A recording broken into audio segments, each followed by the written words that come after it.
Hi, and welcome to the Insiders by Durham Lane, where we get perspectives from industry thought leaders about strategies that are unifying marketing and sales cycles to help accelerate growth inside your world. Welcome to the Insiders by Durham Lane, an industry podcast that connects the worlds of marketing and sales, one guest at a time. I'm your host, Richard Lane. I'm co-founder and chief commercial officer of Durham Lane. We're a revenue acceleration agency helping enterprise customers create always-on channels of meaningful and well-qualified sales opportunities. Today, I'm thrilled to be joined by Luke Robinson. Luke is head of new business at Wolters Kluwer UK, a global provider of professional information, software solutions and services in health, tax and accounting, ESG, finance, compliance, and legal. Luke, great to have you on the show, and thanks so much for being with us. No, it's really nice to be on, and it's really nice to be back. Brilliant. Well, I must let listeners in on a secret. Luke, before being at Wolters Kluwer, was a long-time Durham Laner. So we're going to delve into your journey, Luke, into how you've got to where you are now. But before we do that, perhaps you could just share a quick intro of yourself to our listeners so they can get a better feel for who you are. Yep. As Richard said, I'm head of new business at Wolters Kluwer, but it's the tax and accounting side of things. So there's a huge global business out there in terms of the different offerings that we've got. But we basically specialize in tax and accounting services. So our CCH software suite gets into anywhere between 1 to 5, 6 to 39 and above, to the top 10, to the top 100, to the big 4. We've got customers left, right and centre in the UK tax and accounting space. And I've been with the business now for about 18 months.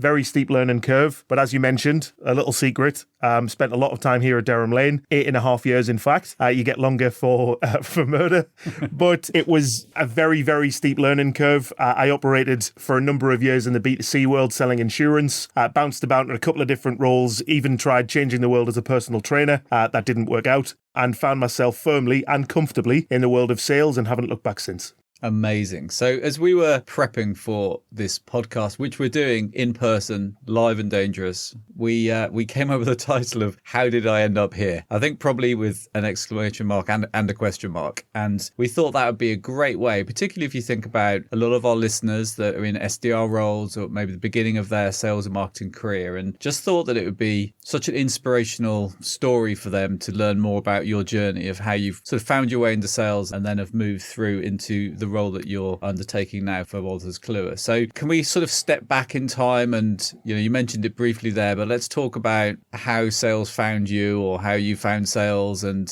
let's talk about some of those early days and what happened there for you. Yeah, so as you can probably tell by my accent, I'm from the northeast of England, and it's famous for its contact centres. My first ever role and how I found myself within a sales role was for Littlewood's Catalogue, believe it or not, which was a long time ago. I don't even know whether they still exist, where I sat on a first orders line. That job was basically a bit of a stopgap to save up some money to go travelling around the world for 10 months, to which I did. Yep. But on my return, obviously I thought I'd found myself and that I'd have some completely different career, but again, found myself doing the first available job, and I ended up at More Than, so now Royal & Son Alliance, and my selling experience there was probably what I didn't think at the time, but it was a really good grounding for the telephone in terms of how you speak to people, customers, certainly the general public, because the B2C space is a lot different to the B2B space. Yes. But ultimately, after about 5.5 years or so, working with an ex-colleague, now I don't know what Jake's role is within this business. Managing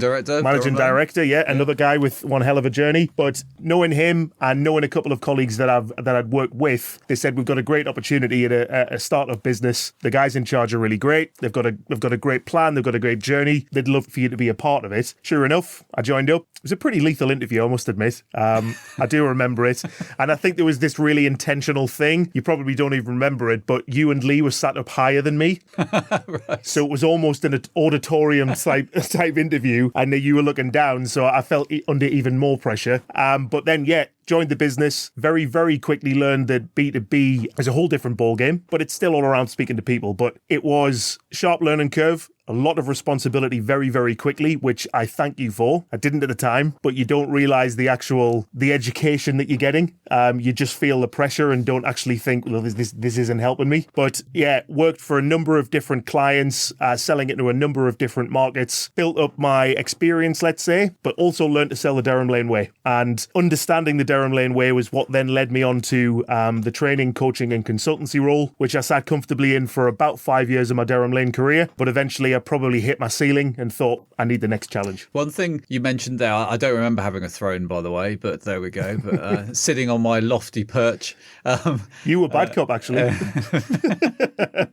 No one will believe that. So you mentioned they're thrown at the deep end, and we do and have always believed in empowering people and giving them responsibility, probably sometimes ahead of, well, I say sometimes, definitely ahead of the comfort zone. So can we drill into that a little bit more? How did it make you feel at the time? But with hindsight, it sounds like it was valuable. Yeah, it's also how you attracted me, though, with that. It was like, we've got a great opportunity with a fantastic client that we want you to head up. Now, that straight away goes, oh, responsibility. Yeah. Oh, development. Oh, a next step for me. So it was in the industry that I'm in now, funnily enough.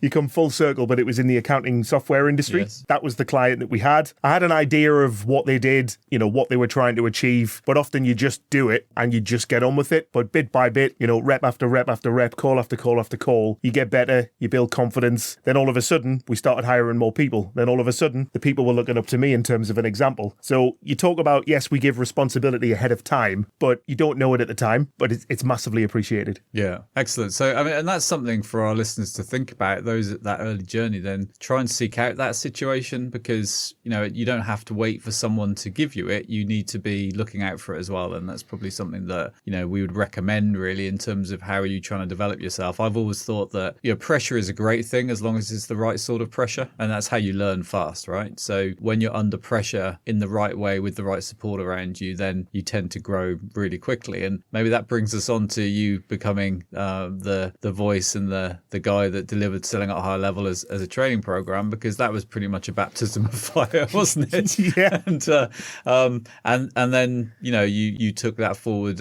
quite significantly. Yeah, and if I think of any situation where I've made that next step, it's always been something that's been massively scary. It's always been a baptism of fire. It's always been a, wow, can I actually do this? Yeah. Whereas actually, as soon as you get into it and as soon as you get going, it just clicks. And what I didn't know at the time in this baptism of fire, that training program that I delivered helped me get the job that I have today. Yeah, absolutely. And they might be 7, 8 years apart. Yeah. In terms of the influence of that. So my current managing director was the sales director at Sage when we delivered the first program. And we talk about baptism of fire. I watched Richard deliver the 2-day program, took notes, and then next week it was my turn. And Richard wasn't there.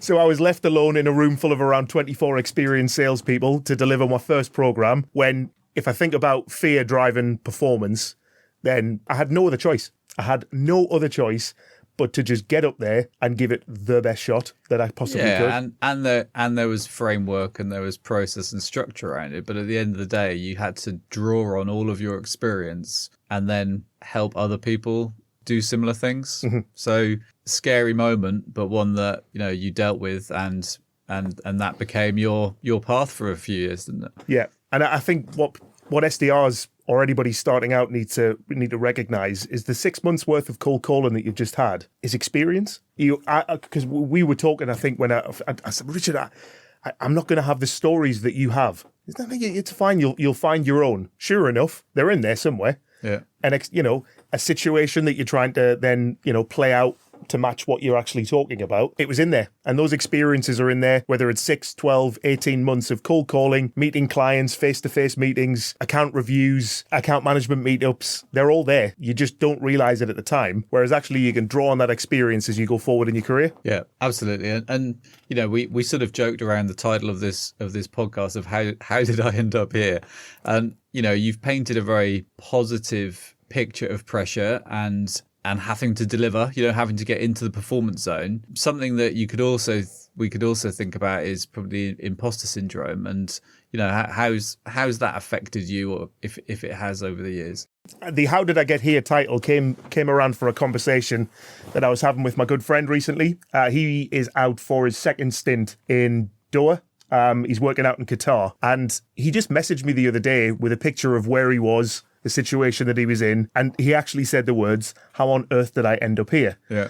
And funnily enough, I was doing a little bit of thinking while I was away on holiday. And even now, you do have a little bit of imposter syndrome. Like, okay, they've just made me head of new business. The responsibility solely lies on me for that month in, month out. And you do often question yourself, like, well, I don't have enough experience in this industry, or I don't quite know as much as my actual salespeople. And you are often questioning yourself. And I think far too many people actually think about what they can't do and never actually focus on their key strengths. The reason that you're in the role that you're in is because somebody likes the strengths that you've got. I think a lot of people won't make the leap or don't want to go for that role or don't want to make the next step because they don't believe they can do certain elements of the job. Whereas actually there's part of their strength that would absolutely smash the life out of the job. But you've just got to, I think the mindset's just got to change. Imposter syndrome, it was there probably every session that I ever did. If I'd been in a sales role for 5 years and I'd been delivering training for, 1 year, there'd always be somebody in the room that had 20 years experience, or there'd be 15 years experience or 10 years experience. And I'd often think, well, what are they going to learn from me? Are they going to respect me the moment that I walk in this room? Do I have to earn it? How difficult is it going to be? They might know more than me. They've probably been through more sales training than me. I'm up here and I'm delivering it at the same time. There's all of this goes round in your head. But the moment that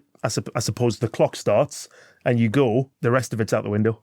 Yeah, excellent. I heard something the other day. We see in the world what we want to see. And I, without getting into too much pop psychology, I think most people spend a lot of time on the negatives. And I think that's perpetuated with, social media, etc., in terms of what's, modern life. But it's so powerful to think about, I am worth it. I have done this. I am experienced. I have stories to tell. Everyone has stories to tell. Yeah. So it's something really for people to think about, is zone in on the good stuff. Yeah. I try and do that all the time, just zone in on the good things. And then, we all have experiences, SDRs. And the great thing about the SDR role, particularly in the sales development role, is that you're doing the action all the time, regularly. So you learn much faster. Yeah. If you're only making 2 calls a day, then it's going to take you a long time to learn. If you make those first 100 calls in a short period of time, you learn rapidly because you're always getting feedback and you're always seeing where it goes. So I think imposter syndrome exists. Again, we can use that as a positive pressure. Let's focus on the good stuff, and that's when things start to happen for us. And that leads me also then to sort of ask you a question about that feeling of earning the right. So have you felt moments in your career where you sit there and go, yeah, I do. I deserve to be here? Yeah. In the same thought that I was having about how did I end up here, it was a case of, you know what, I've earned the right to be here. I think you often ask yourself questions, where can I improve? How can I be any better? But yeah, you've got to earn the right to be here. I think a lot of people in sales, they want to get somewhere yesterday, as if they think, well, okay, I can be in this SDR role for 18 months. I could then move on to being a business development manager for the next 2 years. And then from there, I'll look at managing a team, and then I'll probably be sales director within about 6. It's just not going to happen like that. You have to be patient. You have to accept to go back a little bit as well, or stay where you are. And again, master the role that you're in. It probably took me 3 years before I was as accomplished as I thought I needed to be when it came to delivering training. Yeah. That's 3 years worth of internal and external programs. It's 3 years worth of coaching people that I'd never met. It's 3 years going in and sales process reviews and offering consultancy to business owners who are probably, twice my age. And you know what? It's okay not to have a plan. I think far too often people are thinking about that or obsessing about their careers, which isn't a bad thing. It's not a bad thing. Maybe I took too much time to get where I needed to actually be, but opportunities will come along. I think the key is then recognizing that they're the right ones for you, because you can write something down on a piece of paper, just like you can plan for this podcast, and it might take a completely different direction. Your career is likely to do that, but just learn how to recognize when the right opportunity comes along, but don't obsess about a plan and a time frame, because it will be different and it will take way longer than you expected. Oh, that totally reminds me, Luke, of my favourite quote from Elmer Letterman. Luck is when preparation meets opportunity. So I believe that there is opportunity all around us. We're just not usually ready to see it, to identify it, to latch hold of it and go with it. Yeah. So yeah, spot on. Love that. I think to sort of mirror what you were saying, I think many people today don't really understand that they need to maybe pay their dues, don't understand they need to put in time to make it happen. I think the people that really understand that they want to build their craft, their experience. We talk about, is sales an art or a science or both? Well, it's, in my view, definitely both. It's more process than art, but there is still the skill of selling, negotiating, prospecting, engaging, building rapport, all of those things, qualifying, questioning, all of those things take practice, and you have to pay your dues. Mm-hmm. So yeah, great story there about sort of moving through the zones of confidence, belief, but can I really do it, through to I've earned my place at the seat of the table, I've earned my role, I've earned the responsibility because of the things I've done in the past and what I've achieved. So yeah, and I would always give people advice is to seek out the next scary thing, because I think you start with, well, if I lean back on the training career, you'd start with an internal session, the selling at a higher level half days that used to happen, where it was external businesses that would come in. It was based on a calendar of delivery. There might be anywhere between 5 and 10 people. Then all of a sudden it was, well, the next speaking events that you need to get to need to be membership organizations. Then you need to get in front of, 50, 60 to almost 100 people. I think once it gets past 50, it doesn't really matter. But I remember the first ever big speaking event that I did, where it was me on stage and everybody looking back. There were 96 people in the room. I came out like a firework had just exploded. Within about a minute and a half, I had to reach for water because the adrenaline had dried my mouth out so much, because I was so pumped to get it right, but at the same time so scared and so excited that I came out and just went whack, and then thought, hang on, no, now I need to bring it back down. But I would always tell people, just seek out the next scary thing, because the moment that you have to do it, I think that's when you find out whether you actually can. Yeah, which is great advice, and leads us back to where we started, really, about being thrown at the deep end, just into steps, pulled out, supported, help to take that control. So it's really nice to hear, Luke, actually, because I feel I have skin in the game in terms of where you've got to and the career, which is very, very cool. And by no means is this all sunshine and rainbows. Like, it's rough some days. The sales career, I must have had, over my 8.5 years here, probably about 5 moments where I just thought, I'm going to hit the effort button, talk down off a ledge on a regular occasion. But sometimes it's really rough. You are going to get through it and think, that was awful. But if you look back, one of my friends used to call it type 2 fun. It's awful at the time, but you look back and laugh at it. I think sales is a lot like that. In different sales situations, there's nothing worse than going into an account review knowing that you're underperforming, thinking I've got absolutely nothing in this report and I'm going to have to polish the turd in front of the client. They're going to put me over the coals. They're going to ask every single question under the sun. It's going to be the worst half an hour of my life. But actually, when you get out of there, you go, that wasn't as bad as I thought. Yeah. And there's so much that you can learn from all of these rough situations. I mean, some of the rooms that both myself and you have delivered in the past, some of the programs that I'd got. I remember going into one program, and the guy who was in charge of, getting it on board and then delivering it, he opened up with the room saying, there are a lot of tortured souls in this room. You are the final straw, and I hope that you can help. And he left the room.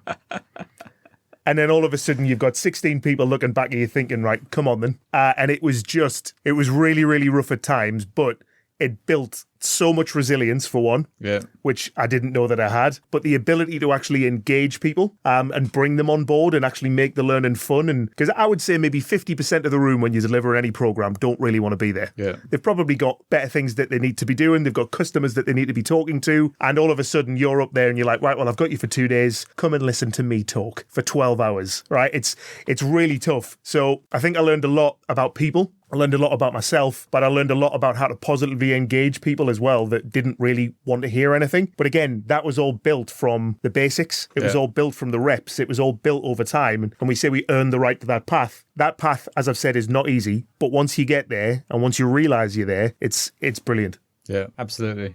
Excellent. I don't remember having a program for tortured souls, by the way, but I'm sure it's in the repertoire somewhere. We're gonna move on, and we always talk on the Insiders around actionable insights. So we go out, and I think we've definitely covered some of those points already today. But we go out into our communities and ask for any questions. And we got a question here from Richie, who said, "What role does networking and relationship building play in your business development efforts?" And I presume, let's take that from your current role. and your role at Wolters Kluwer? Yeah, so the current role, it's absolutely massive. We sell to accountants who are naturally risk averse. Yeah. Okay, when it comes to being a business to business buyer, somebody who knows how to manage money also knows how to be quite tight on a budget as well. So often they'll only buy with people that they massively know, like, and trust. And the only way that we can do that is get out and see them. So I think we might be one of the only industries where events are still a huge thing and they're a huge source of our revenue. If we were, let's say that we didn't have a release of something new, so we decided not to attend an event, it would be massively, massively bad for us, right? Because everybody would go, well, where are they? Yeah. Customers like to see us, they like to meet us, and I think about 64% of the accounting industry or accountants are at retirement age. Right, that's interesting. So if we think about our buyer in terms of they're probably a little old school in the way that they operate, that networking piece, that face-to-face piece is absolutely key. We're regularly having customer dinners. We're regularly bringing in partners. We're bringing in people together at different events. We even had our first ever customer event in London last year where we brought everybody together. But unfortunately, it was on the same day as the train strike. But networking, building relationships, is it a skill? Yes. Because you need to get out and do it. I think a lot of people can sit and be a successful inside salesperson and sit at a desk. But I believe that if you play to your strengths, if networking is for you, then get out there and do it, because there is a huge portion of customers that massively appreciate it. And I think once they know you, once they trust you, you've got a much bigger chance of being able to sell them something that they need. Yeah, and I think I always say the hardest thing is to put your first foot forward. When it comes to networking, a lot of people feel uncomfortable doing it. As soon as you put your first foot forward, then it tends to be okay. It's a conversation.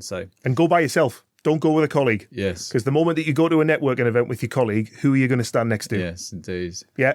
You'll just sit in the corner, have coffees, think, oh, should we go and have a conversation? It's not easy, because often networking events have regular attendees. So it seems that everybody else knows each other, but you don't seem to know anybody at all. The only way you're going to find that out is to actually go and introduce yourself and start having a conversation. Put your first foot forward. Yep. There we go. Excellent. Well, look, I've really enjoyed having you come into the Insiders studio and talk about some of the past, but also your present, and really look forward to understanding the future for you as well as you go forward. We've got one last question, which is typically the hardest question of the lot on these interviews that we deliver. And this is to ask you for a track for us to add to our Insiders Spotify playlist. So every guest that has been kind enough to give us their time and has the option of providing a song that we add to the Spotify playlist. So what would you like to choose? Well, it's a big one for me because I'm from good stock, if you want to put it that way. In terms of my family, I say it's a musical family. My dad is still in the industry. It's still his full-time role. He is a front man. He is the lead singer, which probably gives me a good idea of why I actually stood up in front of people and started. Yes. My dad used to call them gigs. Have you got any gigs this week? When I was delivering training. But yeah, he's the lead singer of a blues band, and my household was, when I was younger, was always full of blues. When I was younger, I used to say, Dad, will you put the Wolfman on? So huge voice. And I've chosen a song by a man called Howlin' Wolf, probably famous for the likes of Smokestack Lightning and a few different ones. But I've chosen Killin' Floor just because it's cheesy and it's kind of like a sales floor might be. But he's got one of those voices that makes you scrunch your face up every time that you hear it. So if you've never heard of Howlin' Wolf, please listen to him, but ultimately start with this song. Awesome. Well, I couldn't think of a better track to include, and having seen your dad in his band, then you are from good stock, and it definitely helped you to stand up in front of people and deliver, selling at a high level to new audiences. So, Luke, thanks so much for being with us. Any final thoughts before we wrap up? No, it's been quite cathartic actually to walk down memory lane. Yeah, probably, there's so much things that you want to say and you have an idea of what you want to say on these things. But yeah, it's been great. It's been a really good experience. Excellent. So just and really enjoyed it too. Thank you. I think some of the takeaways there are about challenging yourself, looking for the positive, thinking forward, putting that first step in front of you, making things happen. Yeah. And, if you are at the beginning of your career, in the middle of your career, towards the end of your career, it frankly doesn't really matter. You can be doing all of those things and you'll make a positive impact for yourself. So it's been great having you with us. Thank you so much. And thank you to everyone for listening. Always appreciate you tuning into the Insiders. Please subscribe on your preferred podcasting site to ensure you're notified of all new episodes as and when they are published. And if you'd like to learn more about Durham Lane, and Luke has talked a lot about our unique method of selling at a high level, if you'd like to learn more about these things, then please visit durhamlane.com for more information. Thanks again for listening. We'll catch you in the next episode. The Insiders by Durham Lane. Subscribe today to never miss an episode.